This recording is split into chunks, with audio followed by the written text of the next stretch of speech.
So question 2, can I really get used to this and still grow?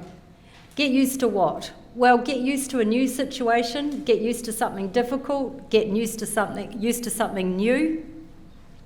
Our pictures here give some possibilities. Somebody who's, very ill. A new situation. How am I going to grow in the situation where suddenly my world stops? I don't get to go to school, I don't get to be with my friends, I'm stuck in this hospital bed. How do I grow in that? How do I grow when my normal world just kind of stops around me? How do I grow when mum and dad still fight regularly and I'm powerless, I can't do anything about it? How can I grow when I'm feeling discouraged and hurt and disillusioned? How can I grow in these situations? Do I just give up and wait for the situation to pass? Or do I find a way to still be able to grow? We know the cliche and the sayings, turn lemons into lemonade, which is a helpful start, but if you haven't got the juicer or the recipe or the sugar, it's pretty hopeless. So you need more than just, the sentence. You need actually a bit more of how do I do that? Have you heard people say, I don't do change? Well, we're going to have to do change because life changes on us. Life does unexpected things. But what often a person is saying is change is a threat to my security. Somehow change is threatening their security, their internal security. And that's why they are so frightened of it. But we don't need to be frightened of change when our internal security is not dependent on things being how we need them and how we want them and how we like them. We have a flexible mind. We don't need to control to feel safe.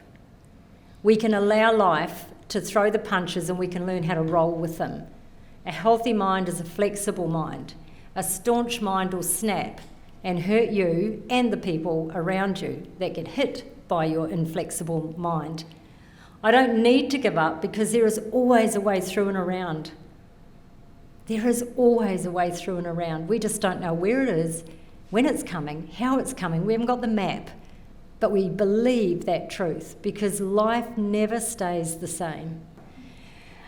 Sadness won't last forever. It doesn't.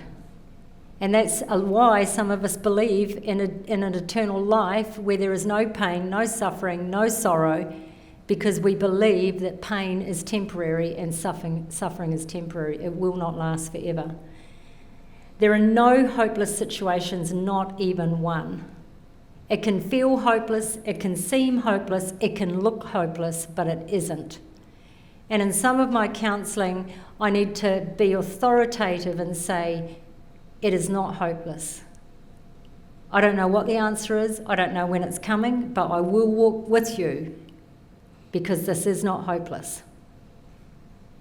But it can seem that way. And people do have to walk through some incredibly difficult journeys. But I can be happy on the inside even when things are hard on the outside. Beautiful plants can grow in a desert and I can grow anywhere too. I mean, that blows my mind how these plants grow at thousands of metres up in the Alpines and in dry, barren deserts. And even, in these recent floods, when it clears, guess what we're going to see? We're going to see green. We're going to see growth. Those seeds have been there all that time, ready to grow. And so the song for this is really powerful. Now is the time to be happy. Now is the time to adjust. For who knows what tomorrow will bring. There's never ever been a better time to sing. Today is the day to be happy. But you know what people do? They postpone their happiness. I'll be happy when I lose weight. I'll be happy when my spouse gets their act together. I'll be happy when my child obeys my every word. I'll be happy when the school, makes my child an A+ student. I'll be happy when I get to go overseas. We postpone our happiness instead of learning to be happy now. Contentment is a massive gift that you want to develop in your life. And we want children to learn that. I've only got today. Today's the only day I have. I want to learn to be happy in it, regardless. Doesn't mean I'm rejoicing in hard times, but it means internally I know I'm going to be okay. Internally, it's not hopeless. Internally, there's going to be a way through and around. I'm not powerless. I can choose my attitude. A lot of children are completely powerless in nearly every area in their life sometimes.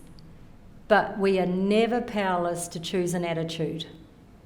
But how do we choose a good one? We need truth, we need reassurance, we need hope, we need options to choose a good attitude. If we've only been modelled a bad one, we won't know how to choose a good one. And that's what you're doing right here, is be able to give your child's mind options to choose a good response and a good attitude to when life is hard. You know, I went on this park run. I won't mention the town, but it was cruel. You know, it started off with a hill, big hill, and then everyone's going, oh, don't worry, you get to go down the hill. But then there's another one, and I just thought after a while, I'm just walking. I mean, this is ridiculous, because my park run is just flat all the way. And one guy came running past me, and he goes, they're not hills, they're mountains of opportunity. And I felt like saying, I don't like you. But it was true. I thought it helped me shift my perspective. The next time I went, I thought, right, I'm going to go up this mound of opportunity and I'm going to milk it for all it's worth in the winter, not in the summer. Rule 2, make the most of today, because today is all you have. Yesterday is gone, tomorrow hasn't come yet. You only have the present. Now is the time to be happy. Now is the time to adjust. For who knows what tomorrow